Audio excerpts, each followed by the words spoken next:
वज़ीर आला पंजाब मरियम नवाज ने कहा है कि होनहार तलबा सिर्फ पढ़ने पर तवज्जो दें। फीस की अदायगी पंजाब हुकूमत की जिम्मेदारी है। दिल चाहता है कि तलबा के लिए तमाम वसाइल पेश कर दूँ। वज़ीर आला पंजाब की हिदायत पर होनहार स्कॉलरशिप हेल्प डेस्क कायम कर दिया गया।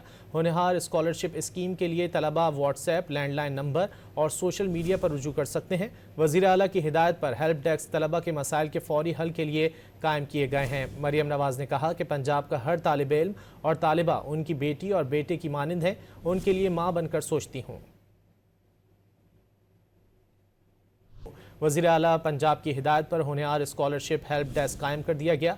होनहार स्कॉलरशिप स्कीम के लिए तलबा व्हाट्सएप, लैंडलाइन नंबर और सोशल मीडिया पर रुजू कर सकते हैं। वज़ीर आला की हिदायत पर हेल्प डेस्क तलबा के मसाइल के फौरी हल के लिए कायम किए गए हैं। मरियम नवाज ने कहा कि पंजाब का हर तालिब इल्म और तालिबा उनकी बेटी और बेटे की मानिंद है, उनके लिए माँ बनकर सोचती हूँ।